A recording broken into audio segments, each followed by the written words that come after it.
concedes de estar aquí en tu casa.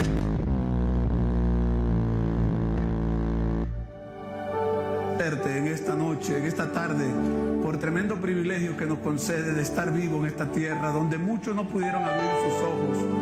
Gracias, Señor, por el regalo de vida que nos das el día de hoy. Y gracias por permitirnos llegar aquí a este lugar para agradecértelo personalmente. Para todos juntos, Señor, agradecerte por la vida, por tu provisión, por tu protección, por tu cariño, por tu perdón, por tu misericordia, por todas esas cosas hermosas, Señor, que tú tienes y que se desprenden hacia nosotros. Gracias, oh Todopoderoso, Señor. Quiero orar por todas las personas que no pudieron venir hoy, por los que están de viaje, por los que están trabajando, por los que vienen en camino, y quiero pedirte que perdones a aquellos que pudieron haber hecho y no lo hicieron, Señor, en el poderoso nombre de Jesús. Aquí nos encomendamos a tu presencia, Señor. Háblanos a través de tu palabra y permítenos, Señor, salir de aquí, oh Dios, con una convicción clara de lo que tú eres y representas para la humanidad. En el poderoso nombre de Jesucristo damos gracias. Amén. Tengan la amabilidad de sentarse. Aleluya. Una vez más, me toca estar al frente de ustedes a exponer la palabra del Señor, el cual es un honor, un privilegio y también una gran responsabilidad. Me alegra mucho ver aquí a mi amigo Jimmy. Gracias por venir. Apreciados hermanos, como decía, es una gran responsabilidad predicar la palabra de Dios, porque una cosa es hablar lo que tú quieres hablar y otra es lo que Dios quiere que tú hables, y allí donde está la diferencia. Por eso quiero pedirle que usted le diga a la persona que tiene a su lado: no me hable por los siguientes minutos hasta que yo te diga. Dígale, porque la palabra de Dios dice que cuando Dios habla, todos debemos de callar y escuchar lo que Él va a decir. Y creo que toda persona que se para aquí a hablar, está hablando es la palabra del Señor, y tenemos que tener mucho respeto a su palabra. Quiero invitarles a buscar allí en sus Biblias, en Apocalipsis capítulo 1, verso 1 al 3. Apocalipsis capítulo 1, del 1 al 3.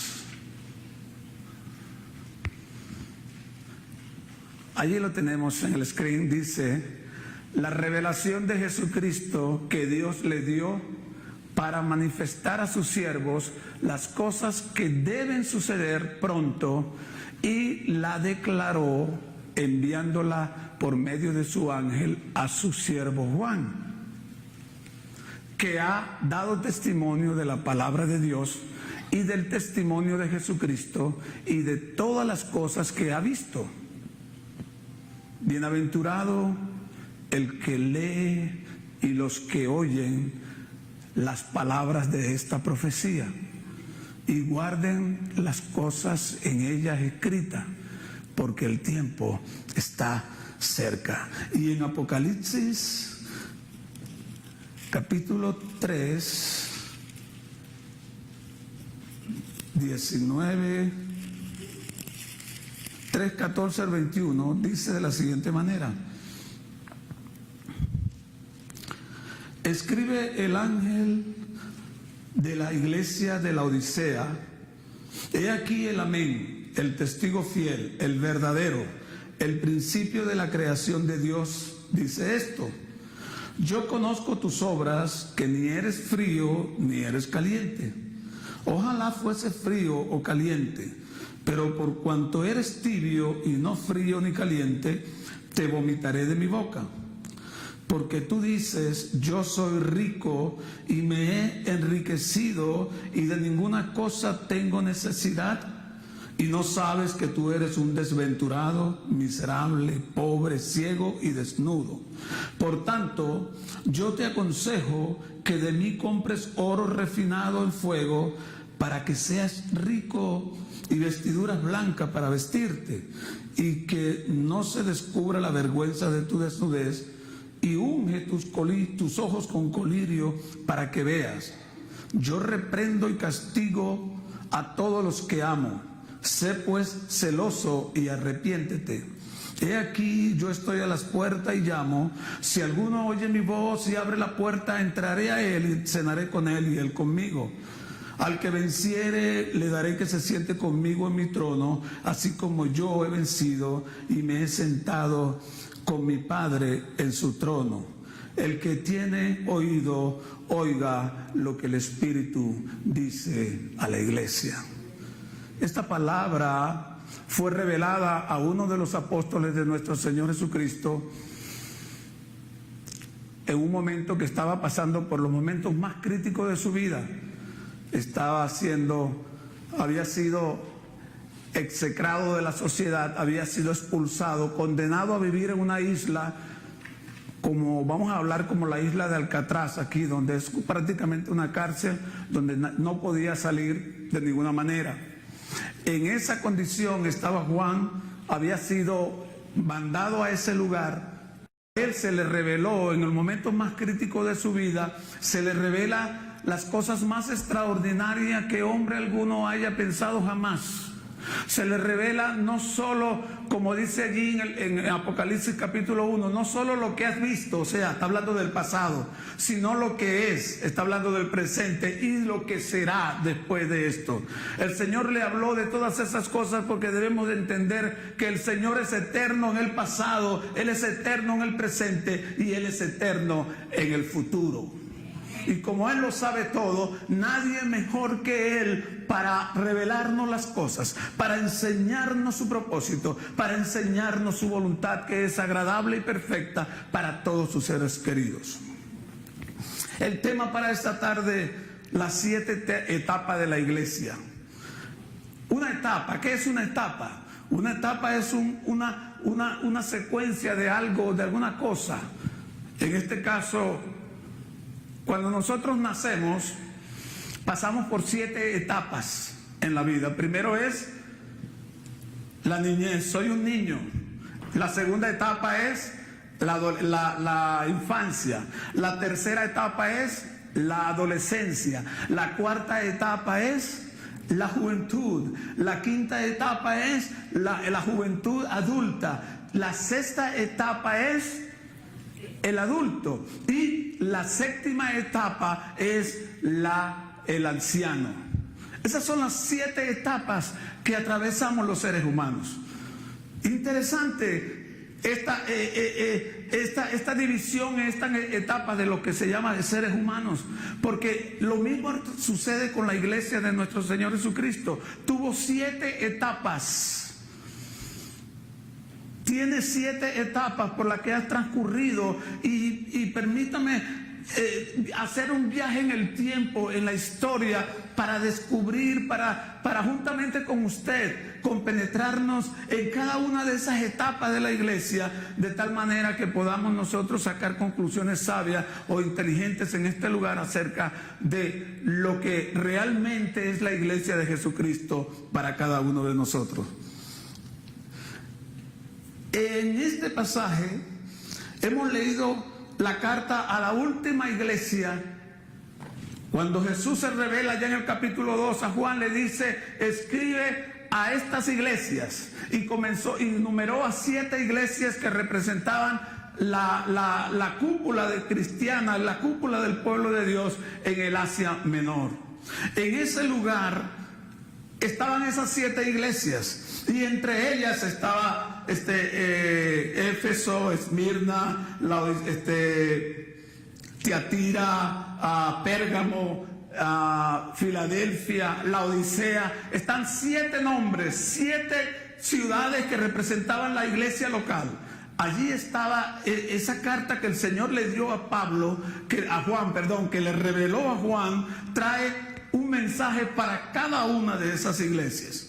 Y la primera iglesia es la iglesia de Éfeso, que comenzó desde el año 30, cuando Jesús fue bautizado, cuando Jesús salió del anonimato, para revelarse a la humanidad como el Hijo de Dios, como el Salvador del mundo. Y comenzó Jesús a predicar y llamó hombres y mujeres, y anduvieron alrededor de él. Y de todas esas personas que le seguían, eligió a 12 apóstoles, 12 personas que él envió, que él preparó para que fuesen por todo el mundo y predicar el Evangelio de Jesucristo.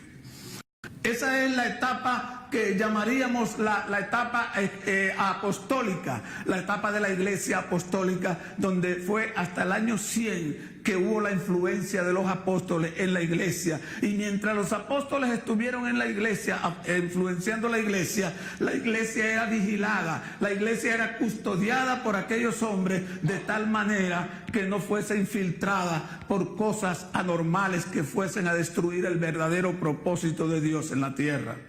Después de la muerte del último apóstol, que fue Juan, el que escribió esta carta, sucedió la segunda etapa de la iglesia. La segunda carta es escrita a Esmirna. Esmirna es otra de las ciudades donde estaba la iglesia, y he titulado el tema a la etapa de la iglesia advertida y perseguida. Desde el año 37 después de Cristo hasta el año 322, la iglesia fue perseguida por el Imperio Romano. El Imperio Romano comenzó a perseguir los emperadores, los reyes que gobernaban ese imperio. No querían nada con el cristianismo, porque el cristianismo todo se basaba en amor. Y el Imperio Romano, si usted lee la historia, fue instituido con la fuerza, con el odio, con el rencor y con todas esas cosas. Entonces, cuando la iglesia de Jesucristo comenzó a predicar el Evangelio, muchos se estaban convirtiendo, aún muchos miembros de la corte del rey se estaban convirtiendo al Evangelio. Y viendo todo esto, pues el emperador emitió órdenes de que debían de ser perseguidos, encarcelados y muertos. Y de ahí que la historia nos cuentan que zumbaban los cristianos a los leones, que hacían todo tipo, quemaban a los cristianos vivos, los ponían como antorcha, los ponían en unas cruces y los prendían. Acuérdense que antes no existía la luz eléctrica, y los ponían como luz para alumbrar el camino de todas las personas que pasaran por el camino. Era una persecución aférrima contra la iglesia. Esa es la iglesia de Esmirna, que representa la iglesia advertida. Se la advirtió. Jesucristo les dijo: ustedes van a padecer por mi causa, van a tener persecuciones increíbles en sus vidas, pero es por causa de mí, es porque ustedes me sirven a mí, porque ustedes no son de este mundo, ustedes son del reino de los cielos, y como del reino de los cielos van a ser perseguidos, porque nadie que ama a Dios te dará a ti ninguna persecución. Así que los que te van a perseguir son aquellas personas que son antagónicas, que no quieren nada conmigo, dijo el Señor. Entonces, esa iglesia Esmirna es la iglesia advertida. Interesante, hay 7 iglesias, y a las 7 iglesias solamente 2 el Señor no le reprocha absolutamente nada. Y una de esas iglesias es Esmirna, porque fue la iglesia negada, la iglesia que padeció, que prefirió morir por amor al Señor que negar al Señor para llevar una vida de vacía en esta tierra. Y murieron muchos a costa de creer que Jesucristo es el Señor. Esa es la iglesia de Esmirna. Luego vino la tercera iglesia, que fue la de Pérgamo. Esta es la iglesia aliada. Esta iglesia comenzó en el año 322 hasta el 600. ¿Qué pasó en esta iglesia? En esta iglesia pasó que hubo un hombre que llegó a ser el emperador de Roma en ese entonces, y este hombre llamado Constantino, viendo que su corte, que la mayoría de los integrantes del Imperio Romano se habían convertido al cristianismo, que ya estaban cambiando el odio por amor, que estaban cambiando la misericordia por la fuerza, entonces se convirtió al Evangelio y dijo: de aquí en adelante todo el imperio y todo lo que tenga que ver en el mundo conocido, todo el mundo será cristiano. Y allí en el 322 después de Cristo hizo este hombre Constantino que todas las religiones, que todas las creencias, que toda la forma de fe que hubiese alrededor del mundo conocido en aquel entonces convergieran en uno solo y formaran lo que se llama el cristianismo. Y de allí comenzó entonces a los dioses de los griegos,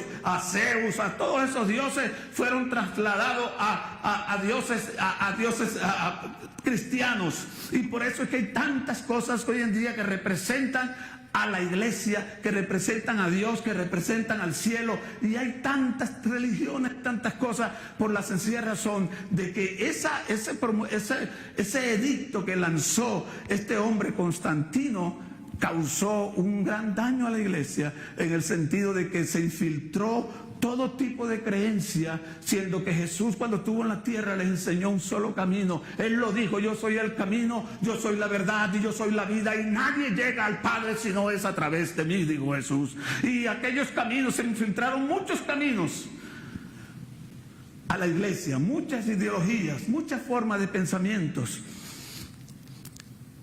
Esa etapa de la iglesia de Pérgamo transcurrió desde el 322 al 600 después de Cristo. Casi 300 años duró esa etapa de la iglesia, esa iglesia aliada, esa iglesia que se unificó con todo lo bueno y lo malo, que se pervirtió completamente. Allí comenzaron a salir muchas cosas. Luego viene la iglesia de Tiatira.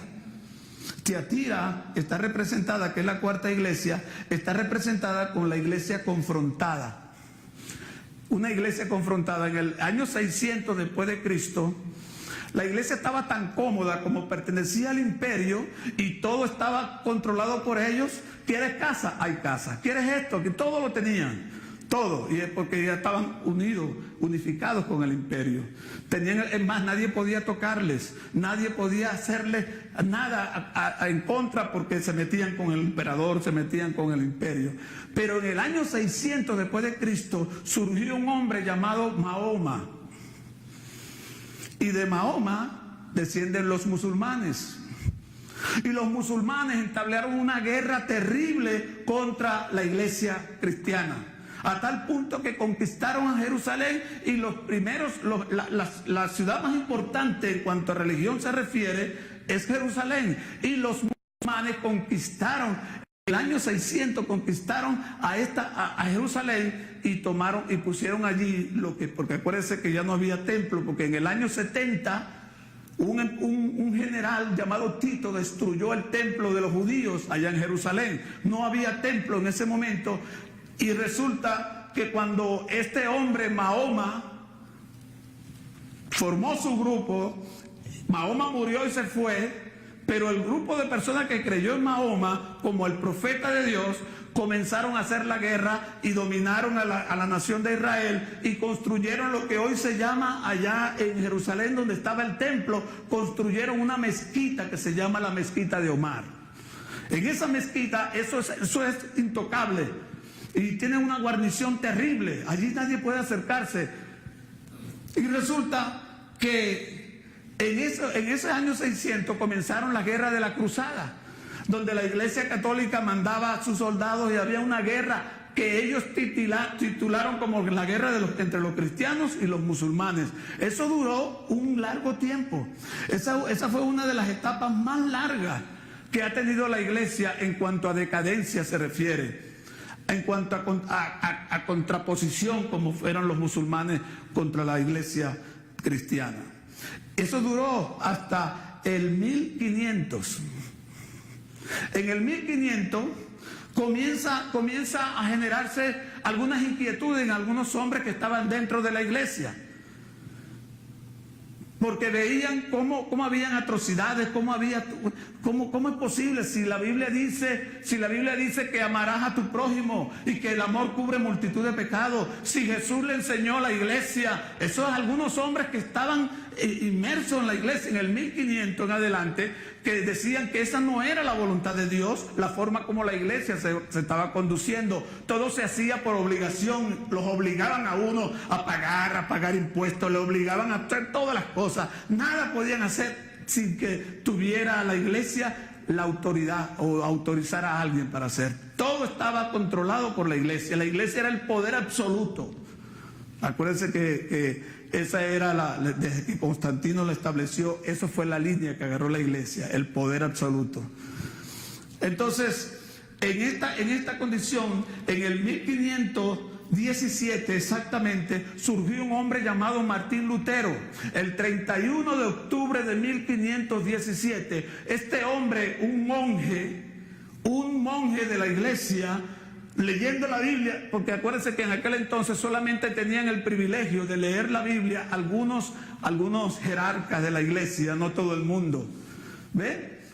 Y este monje, según cuenta, hay muchas historias, pero hay una historia que cuentan que él fue a Roma, nunca había ido a Roma, era un monje alemán, nunca había ido a Roma, y andando por Roma, parece que una hoja de una Biblia, una hoja de papel, se le adhirió a su pierna y él la tomó, y en esa hoja él leyó algunas cosas que le llamaron la atención y le produjeron una inquietud terrible a este muchacho. Y comenzó a investigar y se graduó como músico en grandes jerarquías de músicos, y después lo pusieron a dar clase en una universidad, y cuando lo pusieron a dar clase en una universidad tuvo acceso a la Biblia, porque le pusieron a dar religión a la iglesia, y empezó a leer la Biblia y comenzó a descubrir que lo que dice la Biblia no era cónsono con lo que la iglesia estaba enseñando. O sea, entendió allí que la Biblia no dice en ninguna parte que hay purgatorio, que el purgatorio no existe. Él vio allí que la iglesia enseñaba que el hombre se salvaba era por obras, que tenía que hacer muchas buenas obras para poder salvarse, pero resulta que Martín Lutero descubrió allí en la Biblia que el hombre no se salva por obra, que el hombre se salva es por la fe en Jesucristo, que solamente es la única manera de que el hombre puede salvarse, es creyendo que Jesucristo es el Señor, que murió en la cruz por nosotros para que nosotros no muriéramos. Y cuando Martín Lutero vio todo esto, se rebeló contra el sistema, se rebeló contra la iglesia, contra el papado, y agarró 95 tesis. Y aquí en la iglesia hemos enseñado eso muchas veces. Agarró 95 tesis y la clavó en la puerta de la catedral, porque antes no existía imprenta, antes no existía nada. Este hombre a mano escribió 95 tesis y las puso en la puerta de la universidad, donde era la única manera de la gente documentarse, educarse, saber lo que está pasando en el ambiente. Y este hombre clavó allí, él clavó esas tesis allí no para causar una revolución, no para causar ninguna cosa, sino simplemente protestando, porque se le había dado una forma diferente, se había tergiversado la enseñanza de la Biblia por enseñanza de hombre. Y entonces este hombre puso esas tesis allí y se produjo lo que se llama la Reforma, que de allí surge el nombre de protestante para los que iniciaron eso, y se produjeron persecuciones terribles, asesinatos, guerras, confrontaciones terribles en ese momento, porque salir de una etapa tan cómoda, tan chévere, donde todo está bien, donde tú eres nice con todo el mundo, para salir a una etapa donde todos te critican, cuando tú no haces lo que ellos hacen, entonces el asunto es bastante difícil. Y comenzó una confrontación terrible allí, hasta tal punto que la iglesia comenzó a depurarse de todas esas cosas que enseñaba la iglesia, que hasta ese momento, aún el de no casarse, en ninguna parte de la Biblia dice que el hombre no debe de casarse. ¿Ah? Bueno, el obispo, que el hombre, Jesucristo dijo, en los últimos tiempos habrán detractores de la ley que prohibirán casarse y darse en casamiento. Y eso es algo que el Señor lo dijo por su boca, y Lutero lo está revocando, está diciendo, en ninguna parte dice. Y de hecho él se casó, después de eso él se casó con una monja también, que también descubrió la verdad, y se casaron. Bueno, esa fue en la etapa de 1517 hasta el 1700. 200 años aproximadamente duró la Reforma tratando de depurar a la iglesia. La iglesia de Filadelfia es la sexta iglesia y es la que le da continuidad a la Reforma que hubo en el 1517 en adelante. Esta iglesia Filadelfia es la iglesia alabada, es la iglesia empoderada por el Señor. Es la iglesia. Le dije que habían dos iglesias que no habían sido amonestadas, y eso lo puede leer en Apocalipsis. La primera iglesia fue Esmirna. El Señor no la amonestó, sino que la elogió y le dio promesas extraordinarias. Y la segunda es esta, Filadelfia. Y eso ocurrió desde el 1700 al 1980. La etapa de la iglesia de Filadelfia, analizándola perniciosamente, cuidadosamente, a través de esa palabra que se nos ha dado, que la Biblia, que ella misma dice que es luz a nuestro camino, lumbrera y luz a nuestros pasos. En esta iglesia Filadelfia, la iglesia empoderada, que comenzó en el 1700, fue cuando comenzaron los grandes avivamientos. Empezaron a surgir hombres en el 1700 en adelante, como Juan Wesley, como Juan Enoch, como Jimmy Elliot, ¿cómo se llama el primo mío? Spurgeon, y grandes predicadores que fueron por todo el mundo y llevaron una enseñanza de la palabra de Dios. Ese fue el tiempo donde aún los Estados Unidos enviaron misioneros por todo el mundo. Ese fue el tiempo donde las misiones eran lo más importante en la iglesia. Este movimiento espiritual que transcurrió desde el 1700, desde que hubo la intervención de Juan Wesley, de Calvino, de Zwinglio, de todos estos hombres que llegaron a entender que era necesario ir más allá, que entendieron que Jesucristo había plantado una iglesia, no era para que estuviese cómodamente agradando al gobierno, agradando a los que gobernaban, agradando a todo el mundo, sino que el Señor había instituido una iglesia que padeciera por su causa, que fuera por todo el mundo a predicar el evangelio, y a costa de eso muchos, dice la palabra, que iban a perder la vida por estar predicando a Jesucristo. Y la iglesia estaba demasiado cómoda, estaba demasiado tranquila. Pero gracias a esa reforma surgió lo que se llama la iglesia Filadelfia. Y muchos dan ciertas edades, pero aquí no todos han vivido las etapas de esta etapa de la iglesia. En el siglo pasado, en el 1900, en el siglo pasado, comenzó en 1980, comenzó la iglesia a deteriorarse nuevamente. La iglesia comienza adaptarse al mundo nuevamente. ¿Qué manda el Señor? No se adapten a este mundo, no hagan lo que este mundo hace. Y la iglesia comienza nuevamente a adaptarse a este sistema del mundo, a este sistema de que entre más tú tienes, mejor vives, entre más tú das, mejor te va, y así sucesivamente. Ese tipo de cosas es lo que dice aquí, y es a esto a que yo me quiero enfocar ahora, al mensaje a la iglesia de la Odisea. La Odisea es una palabra compuesta. Lao significa persona y Odisea significa dictar. ¿Qué es lo que quiere decir la Odisea? Una iglesia que dicta órdenes, que controla, una iglesia que toma las decisiones por sí mismo sin consultar con el Señor. Resulta que el Señor de la iglesia es Jesucristo, no es el pastor, no es nadie, es Cristo el Señor de la iglesia. Y se supone que una iglesia no puede hacer nada sin consultar con su Señor. Y esto es lo que hace la iglesia la Odisea hoy en día. Por eso el Señor le está diciendo: yo conozco tus obras, que ni eres frío ni eres caliente. Ojalá fuese frío o frío o caliente y no tibio. Por cuanto eres tibio, te vomitaré de mi boca. ¿Qué es lo que está diciendo el Señor? Tú lo que me das es náusea, iglesia. Me das náusea, dice el Señor, por ese comportamiento, por esa iglesia tibia. Esa es lo que lo tilda el Señor. El Señor está diciendo allí: tú eres una iglesia tibia. ¿Usted ha tomado agua tibia? ¿Qué pasa si usted toma agua tibia? Gracias a Dios que esta no está tibia.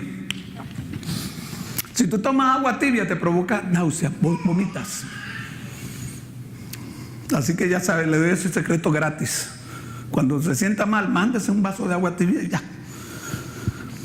Anyway, el asunto es que esa es la iglesia de la Odisea hoy en día. Vamos a analizar un poco la iglesia de hoy en día. ¿Es la iglesia nice? open mind, ¿no? A todos se le cae bien. Si alguien dijo por allá una cosa, una barbarie, you good, man. Llamamos cristianos a los que viven, a los que visitan la iglesia. Sí, bueno, saben cantar, saben adorar, van a un concierto de adoración, como también pueden ir a un concierto de depravación. Hacen todo tipo de cosas. Un pie en el mundo y otro allá. Son hombres y mujeres que predican, que adoran al Señor, pero tienen actitudes malsanas fuera de la iglesia. Esa es la iglesia hoy en día. La palabra dice: los borrachos no entrarán al reino de los cielos. Pero bueno, aquí en la iglesia yo estoy viendo por allá. No, tomarse unas mucho con los amigos y no se le da ningún buen ejemplo a los amigos ni nada. ¿Qué iglesia es esta? ¿Qué es como la está llamando el Señor? Tibia.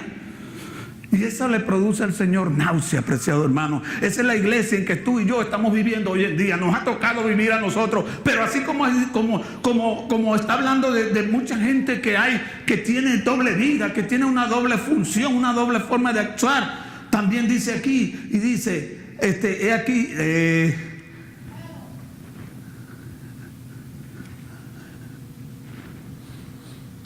unge tus ojos con colirio. O sea, es un simbolismo lo que nos está diciendo: abre tus ojos y ve la realidad. Ve la realidad en que estás. Mide tu temperatura. Cuando usted se siente enfermo, ¿cuánto tienes un termómetro en su casa?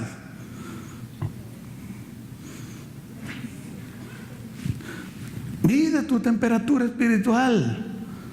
Eso es lo que está diciendo el Señor. Limpia, échate colirio en tus ojos, mira bien lo que estás haciendo, porque para que no me cause náusea. Porque no hay una cosa más desagradable que vomitar. Dígame algo más desagradable que eso.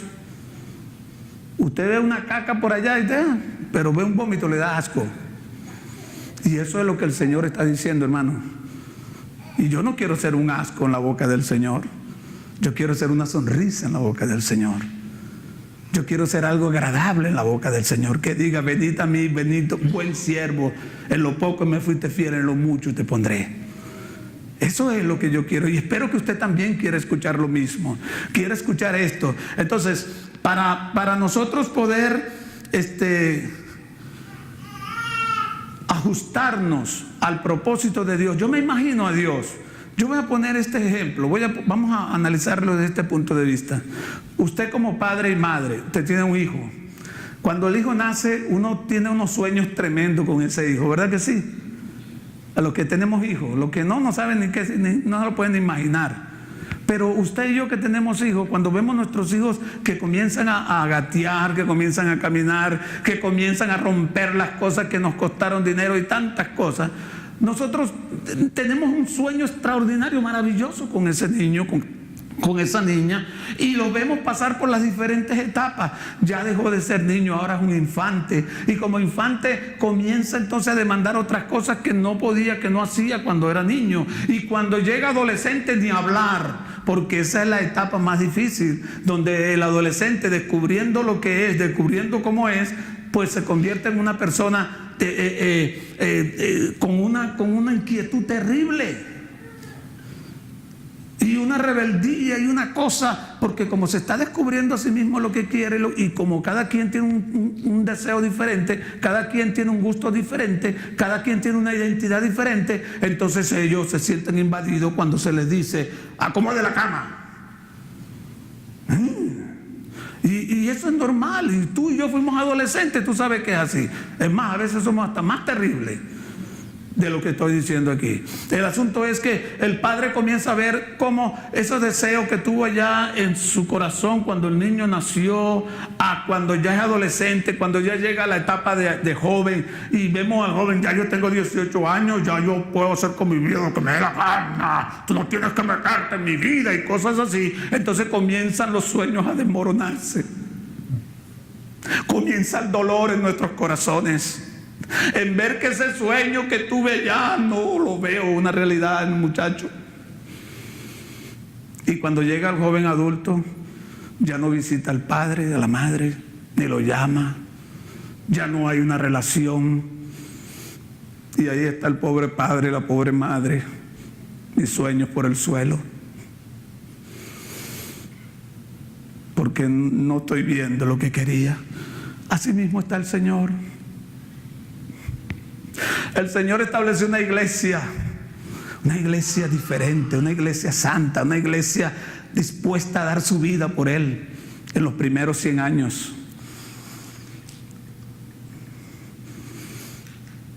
Imagínese el Señor como usted como padre ahora, cómo está mirando la iglesia hoy en día. ¿Qué cree usted que está pensando el Señor de usted y de mí? Cuando cualquier cosa nos hace desviarnos de nuestras prioridades, porque nuestra prioridad debe ser Cristo Jesús.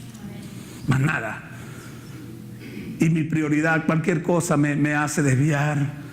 La tomo suave, llego a la hora que me da la gana, lo cojo bien suave, porque no estoy entendiendo que el Señor quiere una iglesia como la de Filadelfia, una iglesia que no escatima nada, que no repara en daños cuando se trata de extender el reino de Dios y su justicia.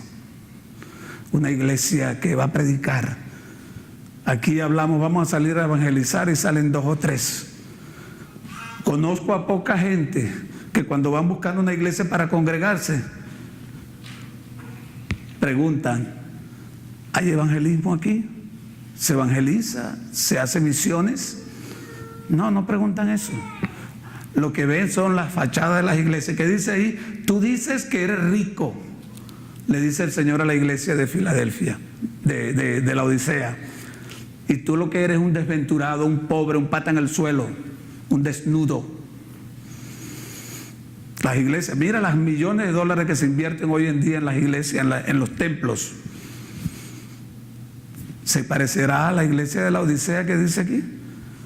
La cantidad de dinero que se gasta. Antes se gastaba todas las entradas que entraba a la iglesia, la mayoría iba para las misiones, enviando misioneros para todos lados. Ahora no, vaya a los bancos para que usted vea 15 billones de dólares de saldo en las iglesias, y millones de millones, y la gente muriéndose de hambre, y la gente muriéndose sin Cristo, porque la iglesia ha perdido la visión. Y es allí donde Dios nos llama a botón, es allí donde el Señor nos está llamando a reflexión. Hermano, ¿qué estás haciendo tú hoy en día, sabiendo que ya estamos viviendo en los últimos tiempos, sabiendo que ya Cristo viene a demandar de nosotros, de cada uno de nosotros viene a demandar qué hicimos con lo que Él nos dio? Continuamente dejando que cualquier cosa nos separe de la verdad. Para terminar, dice aquí, se lo vuelvo a decir, dice, la revelación de Jesucristo que Dios le dio para manifestar a sus siervos las cosas que deben de suceder. Yo diría, no que deben, sino que tienen que suceder. Y las declaró enviándolas a un hombre llamado Juan, para que tú y yo entendamos, para que tú y yo no seamos sorprendidos con el retorno de nuestro Señor Jesucristo. Por eso Él nos mandó esa carta de Apocalipsis, para que tú y yo entendamos, si no estamos haciendo lo correcto, para que entendamos y empecemos a hacerlo para la gloria y honra de su nombre. Las únicas 2 iglesias que no fueron amonestadas fueron porque estaban haciendo la voluntad de Dios. Y si quiere, ¿qué nos está diciendo esto? Que si yo no estoy haciendo la voluntad de Dios, entonces ¿tendré amonestación del Señor o no? ¿Qué dice la Biblia? La Biblia dice, el padre que ama a su hijo lo disciplina. Ahora, si tú estás haciendo las cosas correctas, ¿mereces disciplina? No. Lo que recibes es elogio, y eso es lo que hace el Señor. Elogia a la iglesia de Filadelfia. Mire lo que le dice.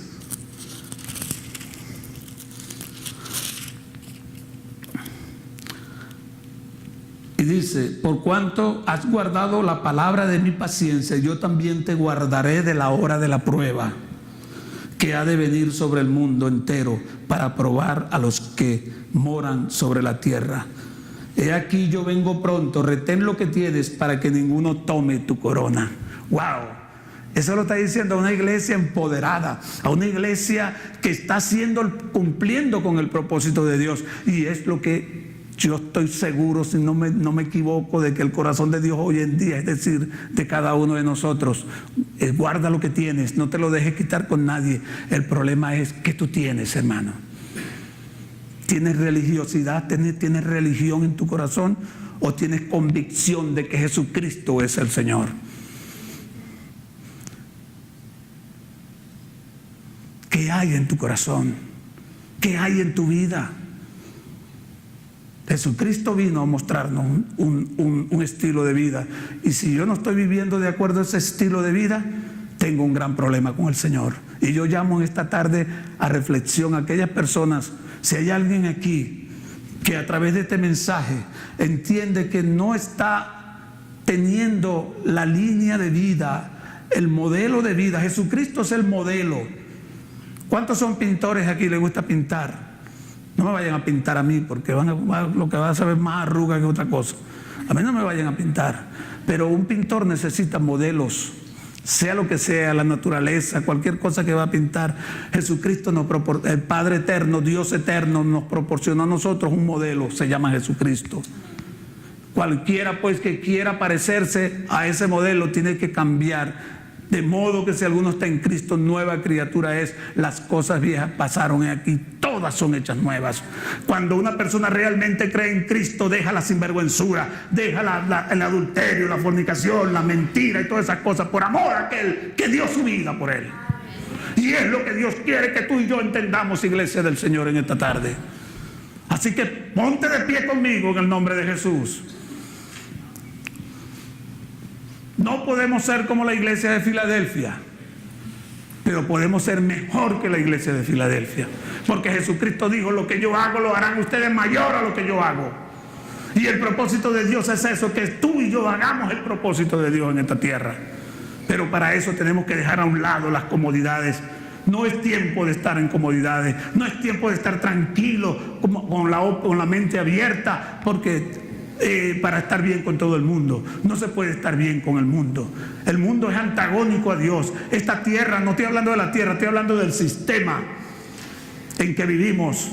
Está en contra de Dios, no quiere nada con Dios. ¿Dónde está la gente? Las iglesias debieran de ser uno de los sitios que estuviesen más llenos, porque es donde se habla la palabra de Dios, y son los sitios más vacíos. Vaya a las discotecas, vaya a todos lados y verás full de gente, pero muy poca gente en la iglesia, porque no entiende que esa es la iglesia donde Jesucristo revela y transforma a los seres humanos.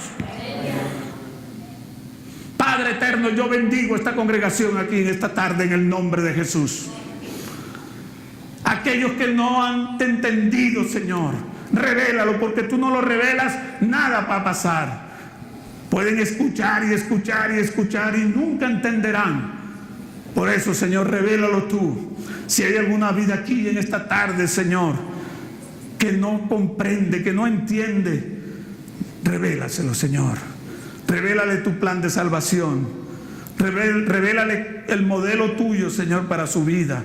Y ayúdanos, aquellos que te conocemos, a apartarnos de toda basura, de todo lo que empaña tu obra, de todo lo que empaña tu proceso en nuestras vidas, en el nombre de Jesús. Perdónanos, Señor, por tanta liviandad. Perdónanos, Señor, por tanta superficialidad, en el nombre de Jesús. Y permítenos, Dios, entender que lo más bello que podemos hacer en esta vida es agradarte a ti. Y esto no se hace sino haciendo tu voluntad, que es agradable y perfecta. En el nombre de Jesucristo. Gracias, Señor. Amén.